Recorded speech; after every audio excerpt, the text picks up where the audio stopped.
तो दोस्तों आज हम फिर से आपके लिए लेकर आए हैं देश दुनिया की तमाम ताजा बड़ी खबरें। सबसे पहली बड़ी खबर में आपको बताएंगे दोस्तों कि गाजा पट्टी की जंग में इजराइल की सेना ने हमास से मानी हार। इजराइल के प्रधानमंत्री नेतन्याहू बोले गाजा जंग की भारी कीमत चुका रहा इजराइल के पास हमास से लड़ने के लिए नहीं बचे हथियार। दुनिया के देशों ने छोड़ दिया साथ। नेतन्याहू को गाजा पट्टी में बड़ा झटका।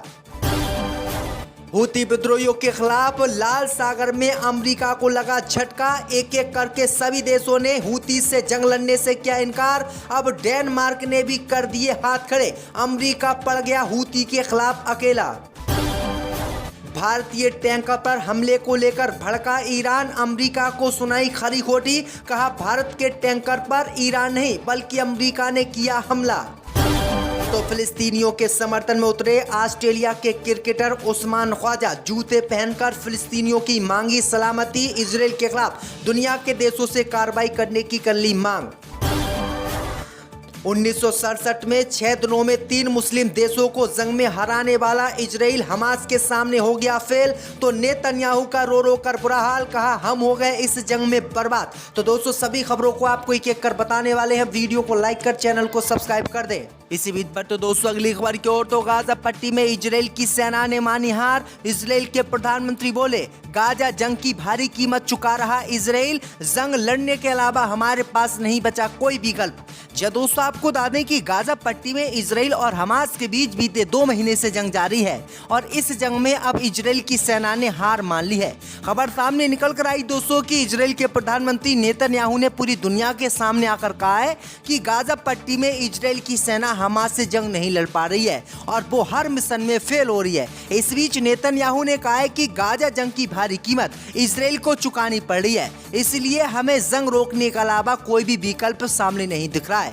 नेतन्याहू ने हमास के सामने घुटने टेकते हुए गाजा पट्टी में युद्ध विराम का प्रस्ताव हमास को दिया है और हमास से कहा है कि वो जंग रोकने के लिए तैयार है, क्योंकि आपको बता दें कि इजराइल के प्रधानमंत्री ने कहा कि ना तो अब उनके पास इतना पैसा बचा है कि वो हमास से जंग लड़ सकें और ना ही उनके पास हथियार हैं। जो देश शुरू में उनको जंग में सहयोग कर रहे थे वो देश भी अब उनका सहयोग करने से कतरा रहे हैं। तो इजराइल को बड़ा झटका लगा है। इजराइल पूरा बर्बाद हो गया और हमास का उससे कुछ भी नहीं उखड़ पाया। इसी बीच पर तो दोस्तों अगली खबर की ओर तो हूतीस के खिलाफ कार्रवाई करना इजराइल को पड़ा भारी। अब डेनमार्क ने अमेरिका का साथ देने से किया इनकार। अमेरिका इजराइल को बड़ा झटका।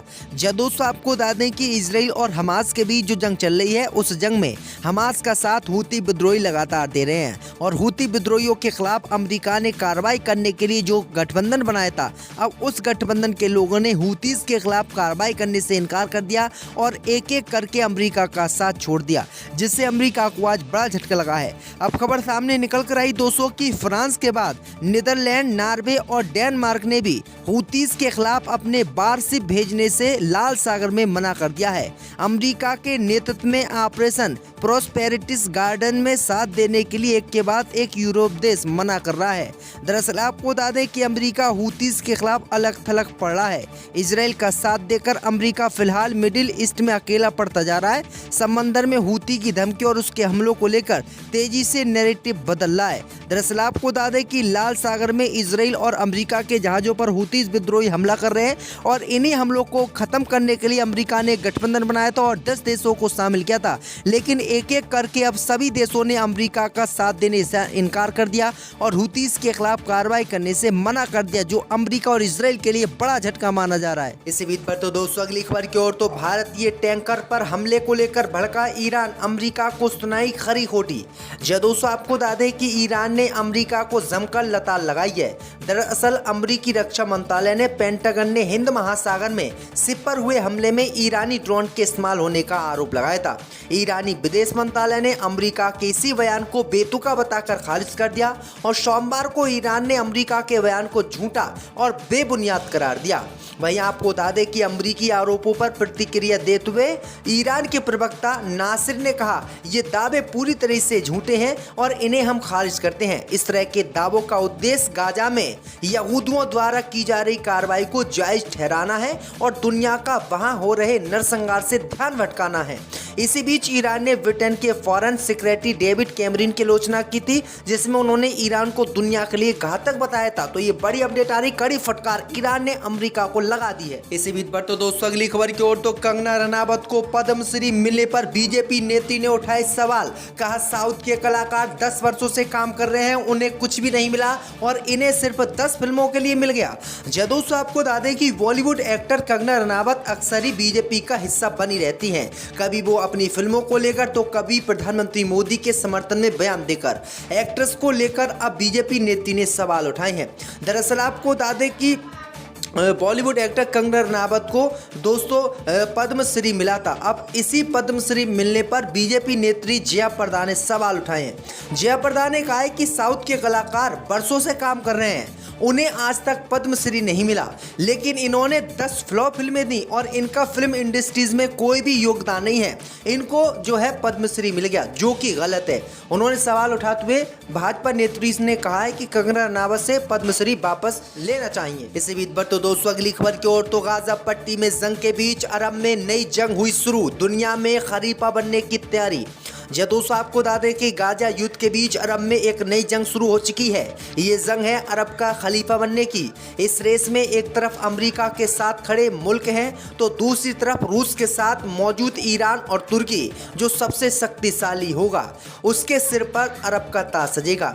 ऐसे में ईरान और तुर्की खुद को ताकतवर बनाने के लिए एक ऐसी राह पर बढ़ रहे हैं जो पूरे अरब को जंग की आग में झोंक सकता है। इधर अमेरिका भी अपने सहयोगियों को महाविनाशक अस्त्र देने की तैयारी कर रहा है। ऐसे में सवाल है, क्या खलीफा बनने की ये जंग तीसरे विश्व युद्ध का गेटवे होगी, यानी तीसरे विश्व युद्ध में अमेरिका मुस्लिम देशों को झोंकना चाहता है। इसी बीच पर तो दोस्तों अगली खबर की ओर, तो भारत में गूगल समेत 6 टेक कंपनियां नहीं देंगी नौकरियां, वैश्विक आर्थिक मंदी से बुरी तरह प्रभावित। दोस्तों आपको बता दें कि प्रौद्योगिकी क्षेत्र में नौकरी तलाश रहे लोगों को नए साल पर झटका लग सकता है। दरअसल आपको बता दें कि गूगल, फेसबुक, अमेजॉन और एप्पल सहित दुनिया की 6 दिग्गज टेक कंपनियां भारत में नई नियुक्तियों पर रोक लगाने की योजना बना रही हैं। एक रिपोर्ट के अनुसार Facebook, Amazon, Apple, Microsoft, Netflix व गूगल की ओर से नौकरियों की पोस्टिंग में भारी गिरावट आई है। 2022 से तुलना करें तो इस साल इन कंपनियों की ओर से भारत में नौकरी देने के मामले में 90% गिरावट आई है। इससे ये अनुमान लगाया जा रहा है कि ये कंपनियां भारत में नई भर्तियों पर रोक लगा सकती हैं। वर्तमान में कंपनियों की सक्रिय नियुक्तियां 98% कम होकर सर्वकालिक निचले स्तर पर पहुंच गई हैं। इसी बीच पर तो दोस्तों अगली खबर की ओर, तो उस्मान ख्वाजा ने किया फिलिस्तीन का समर्थन, तो आईसीसी के फैसले की कर दी दुनिया ने आलोचना। दोस्तों आपको बता दें कि ऑस्ट्रेलिया के क्रिकेटर उस्मान ख्वाजा को ऑस्ट्रेलिया बनाम पाकिस्तान टेस्ट सीरीज के दौरान फिलिस्तीनी समर्थन वाले जूते पहनने की अनुमति नहीं दी गई। ख्वाजा क्रिकेट मैदान पर अपने देश का प्रतिनिधित्व करते हुए सभी का जीवन समान है और स्वतंत्र एक मानवाधिकार है संदेश फैलाना चाहते थे, लेकिन उन्हें आईसीसी द्वारा रोक दिया गया, जो मैदान पर किसी भी राजनीतिक संकेत की अनुमति नहीं देता है। दक्षिण अफ्रीकी क्रिकेटर तबरेज शम्स ख्वाजा के समर्थन में सामने आए। उन्होंने सोशल मीडिया पर एक पोस्ट शेयर करते हुए लिखा कि मैं चाहूँगा कि आईसीसी बताए कि उस्मान ख्वाजा ने वास्तव में क्या गलत किया है, ये डबल स्टैंडर्ड क्यों। दरअसल आपको बता दें, उन्होंने कहा कि गाजा पट्टी में खुलेआम फिलिस्तीनी मुसलमानों की हत्याएं हो रही हैं और पूरी दुनिया आवाज़ उठाने वाले लोगों पर ही ब्लेम कर रही है, ये बिल्कुल गलत है। तो आईसीसी के फैसले को उन्होंने विरोध किया है। इसी बीच पर तो दोस्तों अगली खबर की ओर, तो 6 दिनों में 3 देशों को हराने वाले इजराइल हमास के सामने हो गया फेल, नेतन्याहू का रो रो कर बुरा हाल।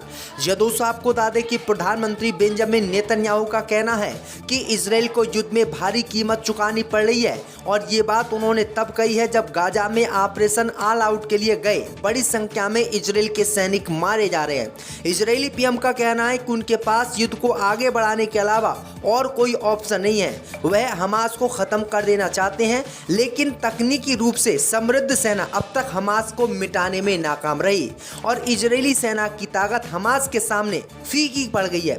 वहीं आपको बता दें कि अब खबर सामने निकल कर आई दोस्तों कि 1967 के युद्ध में मिस्र, जॉर्डन और सीरिया गया। 3 मुस्लिम देशों को 6 दिन में जंग में हराने वाला इजराइल मात्र हमास एक संगठन से डर रहा है और अब तक वो उसका कुछ नहीं उखाड़ पाया है और हजारों की संख्या में इजराइल के सैनिक मारे गए हैं। और इसी बात से इजराइल के प्रधानमंत्री नेतन्याहू परेशान है और उनका रो रो कर बुरा हाल है, क्योंकि उनकी कुर्सी भी जा सकती है और उन्हें फांसी की सजा भी हो सकती है युद्ध खत्म होने के बाद। अब की बार मोदी का शिवपड़ा शाप 2024 के लोकसभा चुनाव में होने जा रहा है और कांग्रेस का जो महागठबंधन है इंडिया वो अपनी जीत हासिल करने जा रहा है। तो कमेंट बॉक्स में हमें जरूर बताएं और वीडियो अच्छी लगी हुई तो वीडियो को दिल से लाइक कर चैनल को सब्सक्राइब